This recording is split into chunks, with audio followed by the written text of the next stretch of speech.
दोस्तों, आज हम मैथ्स का कुछ प्रश्न सॉल्व करेंगे। दोस्तों, इसका पहला प्रश्न सॉल्व करते हैं। यहाँ पे पहला प्रश्न बोल रहा है कि किसी बेलन आकार वस्तु का आयतन 2300 घन सेमी है। यदि इसके आधार की परिधि 44 है तो बेलन आकार वस्तु के वक्र क्षेत्रफल ज्ञात कीजिए। वक्र क्षेत्रफल यहाँ पे ज्ञात करने के लिए बोल रहा है। यहाँ पे पहले प्रश्नों को समझते हैं। यहाँ पे पहला बोल रहा है किसी बेलन आकार वस्तु का आयतन 2310 घन सेमी दिया है। मतलब बेलन आकार जो होता है ये एक सिलेंडर की तरह होता है। जैसे आप गैस में आप देखे होंगे, आपके घरों में गैस होता है, वो सिलेंडर उसको बेलन आकार बोलते हैं इसको। तो यहाँ पे इस प्रकार के एक सिलेंडर होता है और यहाँ पे बोल रहा है यदि इसके आधार की परिधि, यहाँ पे आधार की परिधि दिया है, परिधि कितना दिया है 44 दिया है। तो यहाँ पे इसका मतलब आधार का परिधि मतलब आर हमारा यहाँ पे सेंटर में दिया है, हमें ये सेंटर को फाइंड करना है। और इसके यहाँ पे बोल रहा है बेलन आकार वस्तु के वक्र क्षेत्रफल ज्ञात करना है। तो चलिए दोस्तों यहाँ पे इसका पहले फॉर्मूला देख लेते हैं, उसके बाद प्रश्नों को हम सॉल्व करेंगे। तो यहाँ पे दोस्तों देख सकते हैं कि बेलन आकार आयतन का फॉर्मूला होता है पाई आर स्क्वायर एच। क्या होता है? Pi r square H. और उसके बाद फाइंड करना है हमें बेलन आकार वस्तु का वक्र क्षेत्रफल। दोस्तों यहाँ पे बेलन आकार वस्तु का वक्र क्षेत्रफल का फॉर्मूला होता है 2 pi r h. 2 pi r H. तो यहाँ पे आप देख सकते हैं यहाँ पे सब में आर आ रहा है, यहाँ पे सब में आर आ रहा है। तो हमें आर को फाइंड करना है, आर को फाइंड करना है। तो आर को फाइंड कैसे कर सकते हैं? तो यहाँ पे आप देख सकते हैं यहाँ पे परिधि का मान दिया है, कितना परिधि दिया है, तो परिधि का मान कितना दिया है 44 है। तो यहाँ पे परिधि का फॉर्मूला होता है दोस्तों 2 पाई आर। क्या होता है? 2 पाई आर फॉर्मूला होता है परिधि का दोस्तों। और यहाँ पे इसका मान कितना दिया है 44। तो यहाँ पे दोस्तों 2, अब पाई का मान होता है दोस्तों 22/7। कितना होता है? 22/7 ये पाई का मान होता है। तो यहाँ से हमारा आर निकल जाएगा। क्या निकल जाएगा? आर का मान निकल जाएगा। यहाँ पे आप देख सकते हैं यहाँ पे 2 से मल्टीप्लाई करेंगे तो कितना होगा 44। कितना होगा 44/7। कितना होगा 44/7। और यहाँ पे आर इक्वल टू 44। क्या होगा 44। तो यहाँ पे अब यहाँ पे 44 और फिर 44 को काट देंगे तो आर का मान हमारे पास कितना रह जाएगा 7।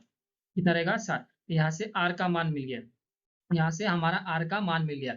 फिर यहाँ पे बोल रहा है वस्तु के बेलनाकार वस्तु का आयतन। यहाँ पे आयतन फाइंड करने के लिए दिया है, आयतन का मान कितना दिया है 2310 दिया है। तो यहाँ पे इसका फॉर्मूला लगाएंगे, कितना दिया है पाई आर स्क्वायर एच।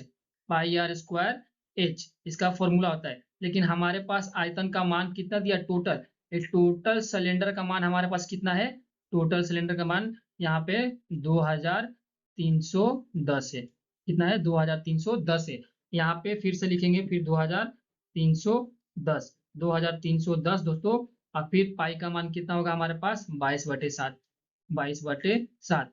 फिर इंटू हमारे पास आर का मान मिल गया है, कितना दिया है 7। यहाँ पे इंटू 2 बार 7 लिखेंगे। फिर यहाँ पे एच का मान निकल जाएगा, हमारे पास ऊंचाई निकल जाएगा। यहाँ पे देख सकते हैं यहाँ पे 7 और 7 कट जाएगा। फिर यहाँ पे 2310, 2300। फिर यहाँ पे इनका मल्टीप्लाई करेंगे कितना होगा 154, 154 इक्वल टू एच। हमारे पास एच का मान निकलेगा। इनको काटेंगे तो 15 से कट जाएगा। कितना से 15 से कट जाएगा। एच का मान हमारे पास कितना जाएगा 15।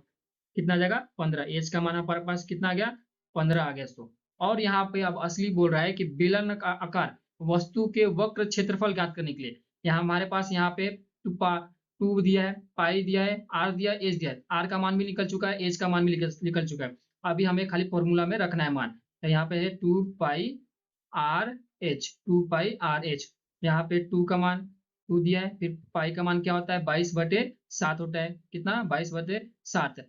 और यहाँ पे आर का मान कितना दिया है 7। और फिर यहाँ पे एच का मान कितना दिया दोस्तों 15। कितना दिया 15। यहाँ पे इसको काटेंगे 7 7 कट जाएगा। फिर इनका मल्टीप्लाई करेंगे तो कितना होगा हमारे पास, इनका मल्टीप्लाई करेंगे। यहाँ पे बचा है 2, 23 और फिर कितना है 15। फिर इनका मल्टीप्लाई करेंगे तो पूरा टोटल का मान आएगा 660, 660 वर्ग सेंटीमीटर। हमारे पास क्या आएगा 660 वर्ग सेंटीमीटर। मतलब इस प्रश्न का पहला आंसर है क्या, ऑप्शन नंबर ए है, ऑप्शन नंबर ए। चलिए तो अगला प्रश्न हम सॉल्व करते हैं। अगला प्रश्न तो अगला प्रश्न बोल रहा है कि एक वृत्त की परिधि एक समबाहु त्रिभुज के परिमाप के बराबर है और यदि उस वृत्त की त्रिज्या 14 है तो समबाहु त्रिभुज की भुजा की लंबाई क्या होगी।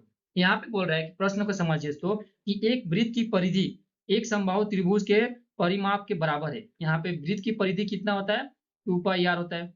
कितना होता है, 2 पाई आर होता है। तो इक्वल टू, फिर यहाँ पे बोल रहा है कि एक समबाहु त्रिभुज के परिमाप, एक समबाहु त्रिभुज का परिमाप के बराबर होता है। यदि उस वृत्त की त्रिज्या 14 है तो समबाहु त्रिभुज की भुजा की लंबाई ज्ञात करना है। तो उसका समबाहु त्रिभुज की परिमाप का भुजा होता है 3 इंटू भुजा, 3 इंटू भुजा होता है। क्या होता है, 3 इंटू भुजा। अब इस हिसाब से हम अपना मान रखेंगे। फिर यहाँ पे 2, फिर पाई का मान कितना होता है, 22/7। कितना होता है, 22/7। फिर यहाँ पे दोस्तों आर का मान कितना दिया, 14।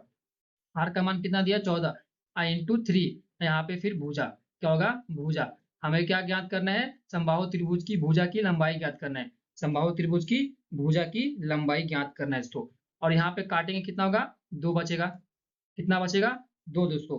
फिर यहाँ पे इनको सब टोटल को करेंगे कैलकुलेटर, तो यहाँ पे 88 होगा। 88/3 इंटू भुजा, क्या होगा, भुजा। क्या होगा, भुजा। फिर इनको डिवाइड में लाएंगे, फिर भुजा हमें ज्ञात करना है, तो भुजा को इधर लेके आएंगे, भुजा को लाएंगे फिर इधर, फिर 88/3, 88/3 एंटर सेंटीमीटर। क्या होगा, सेंटीमीटर। इसका ऑप्शन क्या है, ऑप्शन नंबर सी सही है। ऑप्शन नंबर सी सही है। चलिए तो अगला प्रश्न हम सॉल्व करते हैं। अगला प्रश्न तो अगला प्रश्न बोल रहा है कि यदि किसी बेलन आकार वस्तु का आयतन 2100 कितना 56 है, तो और उनकी कितना ऊंचाई कितना है, 14 है, तो उसकी त्रिज्या ज्ञात कीजिए। त्रिज्या ज्ञात कीजिए, ये बोल रहा है। तो यहाँ पे आप देख सकते हैं कि किसी बेलन आकार वस्तु का आयतन कितना होता है, कितना होता है दोस्तों, किसी बेलन आकार वस्तु का फॉर्मूला होता है पाई आर स्क्वायर एच। क्या होता है, पाई आर स्क्वायर एच होता है, इसका फॉर्मूला होता है किसी बेलनाकार वस्तु का आयतन। तो यहाँ पे बोल रहा है कि बेलनाकार वस्तु का आयतन का मान कितना दिया है, 2156, 2156 दिया है। इक्वल टू फॉर्मूला, फॉर्मूला कितना है, 22/7 लिखेंगे। पाई का मान कितना होता है, 22/7 होता है दोस्तों। और दोस्तों हमें आर का मान ज्ञात करना है, आर का मान ज्ञात करना है। और यहाँ पे ऊंचाई कितना दिया है, 14। ऊंचाई कितना दिया है, 14। यहाँ से काट देंगे, कितना होगा, 2 बचेगा। कितना होगा, 2। फिर 100, 256 सो दोस्तों यहाँ पे। फिर यहाँ पे मल्टीप्लाई करेंगे, कितना होगा, 44, 44 इंटू कितना होगा, आर स्क्वायर। कितना होगा, आर स्क्वायर होगा। फिर यहाँ पे लेके आएंगे दोस्तों कि यहाँ पे 2156 को डिवाइड में लाएंगे 44। कितना होगा, 44। तो यहाँ पे आर स्क्वायर करेंगे, कितना होगा, आर स्क्वायर है, आर स्क्वायर हो जाएगा। फिर यहाँ पे काटेंगे, कितना होगा, यहाँ से 44 इससे काटेंगे तो कितना होगा, 49 होगा। कितना है, 49 में कट जाएगा इसको। कितना में, 49 में कट जाएगा। फिर आर स्क्वायर, फिर यहाँ पे आर स्क्वायर है, यहाँ पे बोला है आर का मान। आर का मान कितना होगा, 7 होगा। कितना होगा हमारे पास, 7 सेंटीमीटर होगा। कितना होगा, 7 सेंटीमीटर। यहाँ पे ऑप्शन क्या है, ऑप्शन नंबर डी सही है। ऑप्शन नंबर डी सही है। चलिए तो अगला प्रश्न हम सॉल्व करते हैं। अगला प्रश्न तो अगला प्रश्न बोल रहा है कि यदि किसी बेलन आकार वस्तु के वक्र सतह का क्षेत्रफल कितना है, 616 वर्ग सेंटीमीटर है, और ऊंचाई उसका 14 दिया है, तो उसकी त्रिज्या ज्ञात कीजिए। यहाँ पे बोल रहा है कि बेलन आकार वस्तु का वक्र सतह क्षेत्रफल, इसका फॉर्मूला होता है 2 pi r, 2 pi r h, 2 pi r h इसका बेलनाकार वक्र सतह का क्षेत्रफल का फॉर्मूला होता है दोस्तों। और यहाँ पे इसका मान दिया कितना दिया है, 616, 616 इसका मान दिया दोस्तों। अब फिर यहाँ पे 2, फिर यहाँ पे पाई का मान कितना होता है दोस्तों, पाई का मान होता है 22/7। कितना होता है, 22/7 होता है। फिर यहाँ पे हमें क्या बोला है, आर का मान निकालने के लिए बोला है। और यहाँ पे ऊंचाई कितना दिया है, 14 दिया है। ऊंचाई हमारे पास 14 दे दिया है। फिर यहाँ से काटेंगे, कितना होगा, 2 से जाएगा। फिर यहाँ पे फिर कितना होगा, इसको मल्टीप्लाई करेंगे, 44 होगा। कितना होगा, 44। फिर यहाँ पे भी 2 बचा है, तो 44 इंटू 2 कितना होगा, 88। यहाँ पे 616 इंटू 88 रखेंगे। कितना है, 88 डिवाइड में रखेंगे। फिर यहाँ पे आर, आर का मान रहेगा, आर का मान रहेगा। फिर यहाँ पे इसको काटेंगे, कितना जाएगा, ये 7 से चला जाएगा। कितना से, ये 7 से चला जाएगा। तो आर का मान कितना आएगा, 7 आएगा। आर का मान कितना जाएगा, ये 7 आएगा। इसको इसका ऑप्शन क्या है, ऑप्शन नंबर बी सही रहेगा। ऑप्शन नंबर बी सही रहेगा। चलिए तो अगला प्रश्न हम सॉल्व करते हैं। अगला प्रश्न तो अगला प्रश्न बोल रहा है कि एक घनाभ का आयतन 320 घन सेमी है, इसके कुल सतह के क्षेत्रफल का पता लगाएं। यदि इसकी लंबाई और चौड़ाई 10 सेंटीमीटर और 8 सेंटीमीटर है, तो इसको सॉल्व करने का तरीका है दोस्तों, ये बोल रहा है कि एक घनाभ का आयतन 320 घन सेमी है, इसके कुल सतह का क्षेत्रफल ज्ञात करना है, और यदि इसकी लंबाई है 10 सेंटीमीटर और चौड़ाई है 8 सेंटीमीटर, तो इसकी सॉल्व करो। तो चलिए इसको पहले फॉर्मूला देख लेते हैं। तो घनाभ का आयतन का फॉर्मूला होता है लंबाई इंटू चौड़ाई इंटू ऊंचाई। क्या होता है? LBH, इसकी फॉर्मूला होता है। और दोस्तों इसके कुल सतहों का क्षेत्रफल का होता है दोस्तों कि घनाभ के सतह का क्षेत्रफल का फॉर्मूला होता है 2 इंटू लंबाई इंटू चौड़ाई प्लस चौड़ाई इंटू ऊंचाई प्लस ऊंचाई इंटू लंबाई, इसका फॉर्मूला होता है। अब इसको सॉल्व करने का तरीका कैसे है, चलिए इसको सॉल्व करते हैं। तो इसको कैसे सॉल्व करते हैं जानते हैं। तो यहाँ पे पहला बोला है कि घनाभ का आयतन। तो घनाभ का आयतन का फॉर्मूला क्या होता है? लंबाई इंटू चौड़ाई इंटू ऊंचाई। हमारे पास क्या दिया है? घनाभ का आयतन का मान दिया है 320। कितना दिया है? 320 इक्वल टू लंबाई इंटू चौड़ाई इंटू ऊंचाई। तो लंबाई हमारे पास कितना दिया है? 10 सेंटीमीटर। 10 सेंटीमीटर इंटू चौड़ाई कितना दिया है? 8 सेंटीमीटर। फिर इंटू हमें क्या निकालना है? ऊंचाई ज्ञात करना है। ऊंचाई हमारे पास ज्ञात करना है इसको। तो हम इसको कैसे सॉल्व करेंगे? यहाँ पे एक 20 से 20 कट जाएगा, 0 0 कट जाएगा। फिर यहाँ पे कितना है? 8 है, 8 चौका 32, 8 चौका 32, मतलब एच का मान कितना आएगा हमारे पास? एच का मान आएगा 4। एच का मान, ऊंचाई का मान हमारे पास 4 आएगा। फिर यहाँ पे बोल रहा है कि इसके कुल सतहों का क्षेत्रफल पता लगाए। तो इसके कुल सतह का क्षेत्रफल का फॉर्मूला कहता है 2 into L into B plus B into H plus H into L, इसका फॉर्मूला आता है। यहाँ पे होता है 2, फिर यहाँ पे ब्रैकेट में कर लेते हैं। फिर एल का मान हमारे पास 10 दिया है, इनको गुणा करेंगे, फिर ऊंचाई से 8 है, फिर प्लस करेंगे। फिर हमारे पास कितना है? बेस दिया है 8 इंटू कितना है? 8 इंटू एच, ऊंचाई का मान कितना है? 4 अभी हम मिला हमारे पास। फिर प्लस करेंगे, फिर हमारे पास ऊंचाई कितना दिया है? 4 दिया है। फिर हमारे पास कितना लंबाई कितना दिया है? 10 दिया है। तो इसको अभी सॉल्व करेंगे तो फॉर्मूला हमें क्वेश्चन का सॉल्व हो मिल जाएगा। तो हम कैसे सॉल्व करेंगे? यहाँ पे इनको मल्टीप्लाई करेंगे तो 80 आएगा। कितना आएगा? 80। फिर प्लस करेंगे, फिर इनको 32 आएगा, इनका मल्टीप्लाई करेंगे तो फिर प्लस करेंगे, फिर इनका मल्टीप्लाई करेंगे तो कितना? 40 आएगा। फिर यहाँ पर 40 आएगा। फिर इनको जोड़ देते हैं। इनको जोड़ने पर कितना आएगा? यहाँ पे 120 आएगा, 120। फिर यहाँ पे कितना आएगा? 120। फिर यहाँ पे कितना आएगा? 152, 152। फिर अपॉन में ये क्या है? मल्टीप्लाई है। अपॉन में क्या है? मल्टीप्लाई है। अब इसको सॉल्व कैसे करेंगे? अब इसको मल्टीप्लाई कर देंगे, कितना आएगा आंसर? इसको मल्टीप्लाई करेंगे तो 304 आएगा। कितना आएगा? 304 आएगा। 304 वर्ग सेंटीमीटर आएगा हमारे पास। कितना आएगा? 304 का आंसर ऑप्शन नंबर बी सही है। ऑप्शन नंबर बी सही है। चलिए तो अगला प्रश्न हम सॉल्व करते हैं। अगला प्रश्न है, तो अगला प्रश्न है बोले तो कि एक वृत्त की परिधि एक समभुज त्रिभुज की परिधि के बराबर है। यहाँ पे बोल रहा है कि एक वृत्त की परिधि और एक त्रिभुज की परिधि के बराबर है। यदि उस वृत्त की त्रिज्या 7 दिया है, उसकी वृत्त की त्रिज्या कितनी? 7 है, तो उस समभुज त्रिभुज की भुजा की लंबाई क्या होगी? उस समभुज त्रिभुज की भुजा की लंबाई क्या होगी? यहाँ पे है त्रिभुज की भुजा, तो त्रिभुज की भुजा है, तो त्रिभुज की भुजा है, तो उसको हम x मान लेते हैं। क्या मान लेते हैं? x मान लेते हैं त्रिभुज की भुजा को। और यहाँ पे बोल रहा है कि वृत्त की परिधि और त्रिभुज की परिधि इक्वल है, बराबर है। तो यहाँ पे होगा वृत्त की परिधि का मान क्या होता है? 2 πr, 2 πr इक्वल टू, फिर यहाँ पे त्रिभुज की परिधि 3 x, 3 x होगा। फिर यहाँ हमारे पास क्या आएगा? 2। यहाँ पे मान कितना होगा? पाई का 22/7, 22/7 होता है। फिर यहाँ पे r का मान कितना दिया है? 7 दिया है।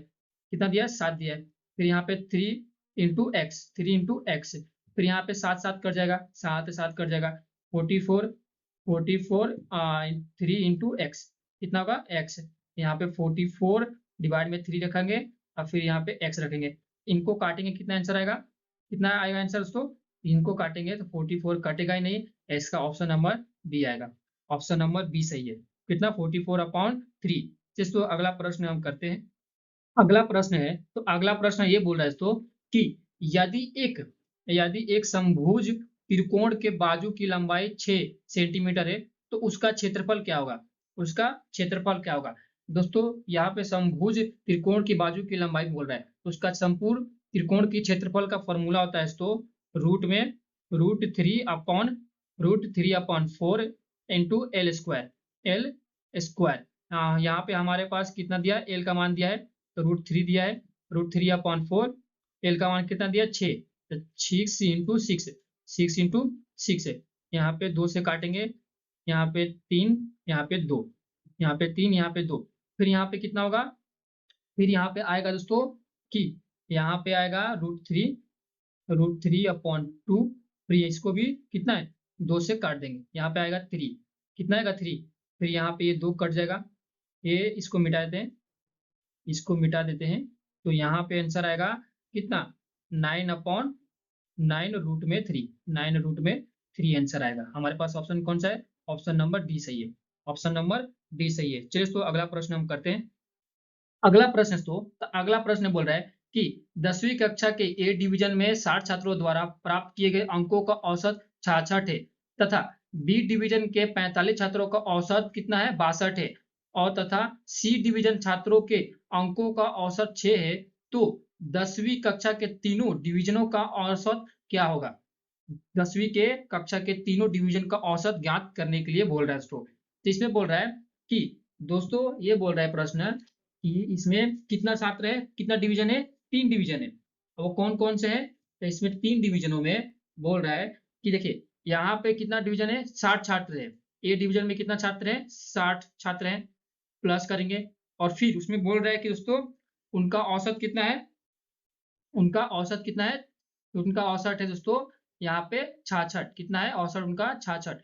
फिर यहाँ पे बोल रहा है कि 45 छात्र है, 45 छात्र है, फिर इनका औसत कितना है, इनका औसत है कितना 62, फिर यहाँ पे प्लस करेंगे, फिर यहाँ पे फिर 75 छात्र है, फिर 75 छात्र में उनका औसत कितना है 6, कितना है 6, यहाँ पे ये ए डिवीजन का है, ये बी डिवीजन का है और ये सी डिवीजन का है। तो यहाँ पे आप देख सकते हैं कि दोस्तों यहाँ पे आपका देख सकते हैं कि सॉरी दोस्तों यहाँ पे 6 नहीं 60 है, कितना है यहाँ पे 60 है, सी डिवीजन में कितना है 60 औसत है, कितना है 60 औसत है। और दोस्तों यहाँ पे क्या करेंगे तीनों को प्लस कर देंगे, जितने भी एवरेज है इनको प्लस करेंगे, एवरेज को प्लस करेंगे और डिवाइड में कितना लिखेंगे 3, क्योंकि 3 डिवीजन है। इन दोनों को प्लस करने के बाद जो आंसर आएगा, जैसे यहाँ पे प्लस किए फिर यहाँ पे इन दोनों को प्लस करेंगे कितना आएगा 88, कितना आएगा 188 आएगा और फिर यहाँ पे डिवाइड बाय 3, इनको काटेंगे कितना आएगा आंसर, इनको काटने पर आंसर आएगा 62 पॉइंट कितना आएगा 6, 62.6, मतलब इसका ऑप्शन कितना होगा, ऑप्शन नंबर बी सही है, ऑप्शन नंबर बी सही है। चलो तो अगला प्रश्न हम करते हैं। अगला प्रश्न है तो अगला प्रश्न बोल रहा है कि एक आयत के विकर्ण की लंबाई लंबाई कितना है 10 सेंटीमीटर और एक भुजा की लंबाई 8 सेंटीमीटर है, तो इस आयत का क्षेत्रफल क्या होगा, इस आयत का क्षेत्रफल क्या होगा। यहाँ पे आयत बना लेते हैं, यहाँ पे आयत बन गया, यहाँ पे आयत बन चुका है दोस्तों, और फिर यहाँ पे बोल रहा है विकर्ण की लंबाई 10 सेंटीमीटर, विकर्ण मतलब ये होता है दोस्तों, यहाँ से लाइन गया तो इसको बोलते हैं विकर्ण, यहाँ पे इसका लंबाई कितना है 10, फिर बोल रहा है कि भुजा की लंबाई, तो भुजा की लंबाई हमारे पास कितना है 8, ये भुजा की लंबाई हो गई। और फिर हमें बोल रहा है कि आयत का क्षेत्रफल ज्ञात करना है, इसका मान डालते हैं ए, यहाँ पर रहेगा बी, यहाँ पर रहेगा सी, यहाँ पर रहेगा डी, इसका मान दे दिए। फिर यहाँ पे क्या होगा, हमारे पास गिवन में क्या है, तो यहाँ पे क्या है AC का मान कितना है हमारे पास 10 है, और फिर BC का मान कितना है हमारे पास, B और C का मान कितना है 8 है। फिर यहाँ पे हम क्या करेंगे त्रिभुज लेंगे, तो त्रिभुज किस में देखेंगे, त्रिभुज ABC में, त्रिभुज ABC में देखेंगे हम, इसमें एक त्रिभुज में, यहाँ पे AB इधर इसमें इतने में देखेंगे त्रिभुज में। फिर यहाँ पे क्या करेंगे पाइथागोरस प्रमेय से करेंगे, पाइथागोरस प्रमेय क्या होता है, AC का स्क्वायर होगा, पहले विकर्ण का लेंगे, फिर क्या करेंगे AB का स्क्वायर, फिर प्लस करेंगे, फिर BC का स्क्वायर, फिर BC का स्क्वायर। हमारे पास क्या दिया है AC का मान कितना दिया है 10 दिया है, फिर AB का मान नहीं दिया है, बेस का मान नहीं दिया, चौड़ाई का मान फिर हमें निकालना है, फिर हमें कितना दिया है, फिर हमें लंबाई कितना दिया 8 दिया है, कितना दिया 8 दिया है। फिर यहाँ पे क्या करेंगे AB स्क्वायर, फिर इधर करेंगे, फिर यहाँ पे क्या करेंगे, यहाँ पे क्या है स्क्वायर में है, ये भी स्क्वायर में है, ये स्क्वायर में है सब, तो यहाँ पे क्या करेंगे ये 10 का स्क्वायर कितना होगा 100, कितना होगा 10, ये साइड आएगा तो माइनस हो जाएगा। फिर यहाँ पे 8 का स्क्वायर कितना आता है 64, फिर यहाँ पे क्या कितना आएगा, फिर इनको माइनस करेंगे कितना आएगा 36, कितना आएगा 36, और फिर यहाँ पे AB स्क्वायर है, फिर AB का मान कितना आएगा हमारे पास, A और B का मान आएगा 6, A और B का मान हमारे पास 6 आएगा, क्योंकि स्क्वायर में था स्क्वायर रूट हटेगा तो कितना बचेगा 6 बचेगा। फिर हमारे पास A और B का मान आ गया यहाँ पे 6 आ गया। फिर बोला है कि आयत का क्षेत्रफल, तो आयत का क्षेत्रफल क्या होता है लंबाई इंटू चौड़ाई, लंबाई इंटू चौड़ाई, तो हमारे पास क्या है लंबाई में क्या है, BC है, BC इंटू अब बेस में क्या है, AB है, AB है। फिर हमारे पास कितना आएगा, फिर यहाँ पे 8 है, फिर यहाँ पे 6 है, 8 और 6 है, इनको मल्टीप्लाई करेंगे तो कितना आएगा, 48 आएगा, 48 आएगा। ऑप्शन नंबर बी सही है, ऑप्शन नंबर बी सही है। चलो चलो दोस्तों इस वीडियो से आपको कुछ भी सीख मिला है तो इस वीडियो को लाइक और सब्सक्राइब जरूर करें और अपने दोस्तों के साथ शेयर जरूर करें। धन्यवाद दोस्तों।